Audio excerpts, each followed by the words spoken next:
Apakah motivasi kita itu mengandung dosa atau motivasi kita itu memang, ada tanda petik ya, ada kemauan, ada sesuatu yang kita sembunyikan?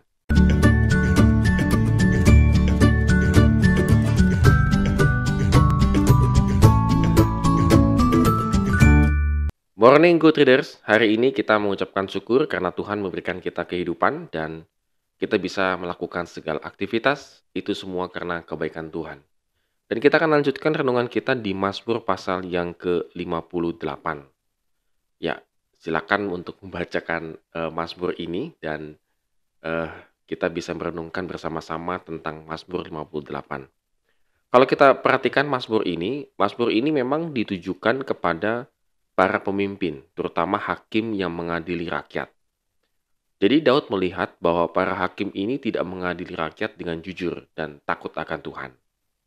Karena mereka itu memiliki kekuasaan, mereka itu sah secara negara yang bisa mengadili rakyat.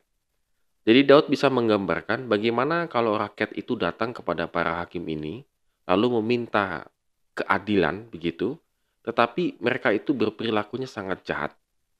Pertanyaannya adalah kepada siapa lagi rakyat-rakyat ini akan mengadukan atau meminta keadilan setinggi-tingginya? Tentunya yang pertama-tama pasti ke para hakim.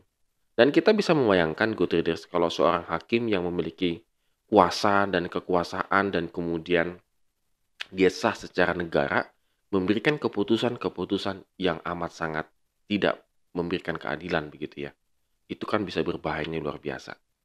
Nah, oleh karena ini pada hari ini kita kan bisa melihat bagaimana gambaran seorang hakim yang tidak jujur. Namun sebenarnya hakim yang tidak jujur ini bisa merefleksikan juga kehidupan kita sehari-hari. Yang pertama adalah para hakim atau para penguasa yang tidak jujur ini mereka memang memiliki niat jahat. Jadi bahkan Daud menggambarkan niat jahat itu muncul dari sejak lahir.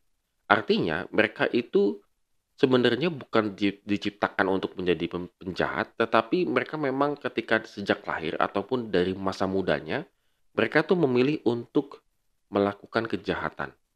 Jadi yang pertama kali adalah yang muncul itu adalah niatnya dulu.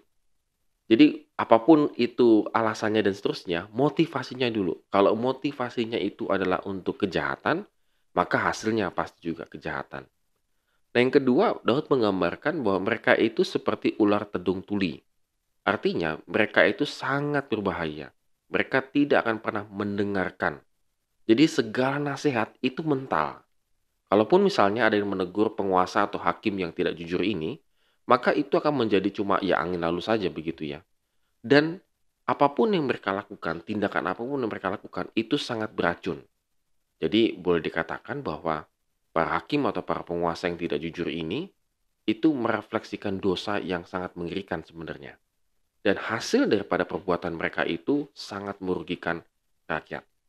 Nah, di sini kita bisa merefleksikan menurut saya bahwa dalam kehidupan kita sehari-hari, pertama yang harus kita koreksi selalu itu adalah motivasi kita. Apakah motivasi kita itu mengandung dosa atau motivasi kita itu memang, ada tanda petik ya, ada kemauan, ada sesuatu yang kita sembunyikan. Kalau pada hari ini, kalau kita masih memiliki motivasi-motivasi demikian, maka lebih baik kita kembali lagi mengkoreksi hidup kita. Kita seringkali melakukan segala sesuatu itu dengan motivasinya, pertama misalnya tidak tulus, motivasinya ada yang disembunyikan, dan lain sebagainya begitu ya. Maka firman Tuhan hari ini mengatakan motivasinya kita ini untuk melakukan segala sesuatu ini apa? Kalau motivasinya kita tulus, kita yakin dan percaya Tuhan pasti akan memberkati. Dan yang kedua adalah apakah kita memiliki telinga untuk mendengar, mendengarkan nasihat, mendengarkan firman Tuhan atau mendengarkan lagu puji-pujian dan seterusnya. Terkadang kita bisa jatuh ke dalam dosa karena kita tidak mau mendengarkan. Apalagi kalau kita mendengarkan teguran-teguran, nggak mau. Waduh, itu memang sangat sulit. Nah, inilah yang harus kita lakukan pada hari ini. Apapun yang kita lakukan pada hari ini, satu, kita harus punya motivasi yang benar-benar seturut dengan kehendak Tuhan. Yang kedua adalah kita mau mendengar.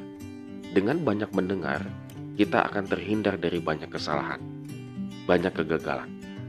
Oleh karena itu pada hari ini, good readers, mari kita renungkan firman Tuhan dan kita lakukan supaya hidup kita semakin berkenan di hadapan Tuhan. Amin. Have a nice day and God bless us.